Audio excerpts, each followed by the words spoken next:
Do you have a beautiful wood or laminate floor, but now you can't find a molding to finish the job? Maybe you have an odd-sized door or a color that the manufacturer doesn't make a molding for? Well, look no further, because today on Jones Knows, we're making custom doorway moldings. It's so beautiful, you and me, we meant to be. Alright, so let's get started. First thing that we're going to do is measure the doorway we want to put the molding in.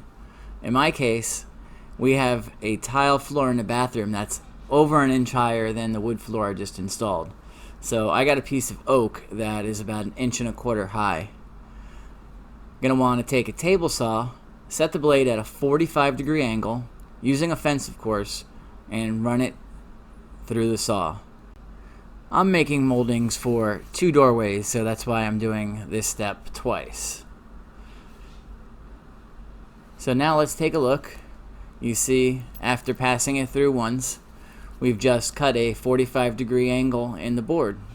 So now it's time to cut it a second time. We're going to set the fence and we're going to set the blade at a 15-degree angle. We just want to take off part of that corner where the last blade passed through. It's real important to adjust the fence so that we don't cut all the way to the tip of the wood. Just want to take off that corner. What we want to do is try to make a rounded edge. So remember, once at a 45, then at a 15. See, now I'm showing what it looks like when we first ran it through at a 15. See how we just took a little bit off?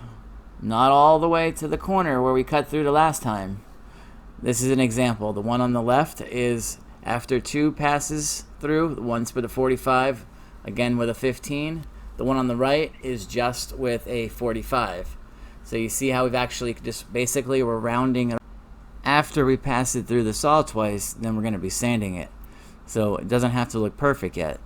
The sander is going to do the rest of the work for us. Alright, so let's take a look at our oak boards.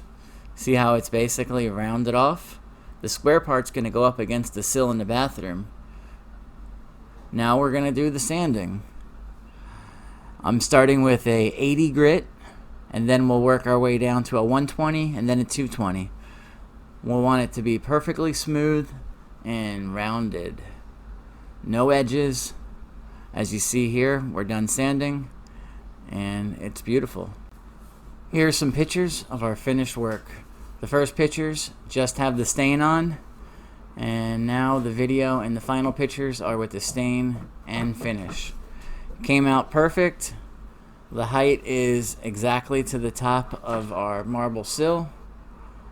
It is custom. It matches our floor exact because we're using the same stain that we're using on the stairs and railing, and it matches the floor stain. I love this outcome, and the homeowner was super happy as well. Are you thinking about doing your stairs, or maybe recently just did your stairs and you weren't sure what to do when you got to that top step where the stairs meet the hall? Well, you better subscribe so you don't miss the next Jones Knows. You and me, we meant to be in the great outdoors, forever free.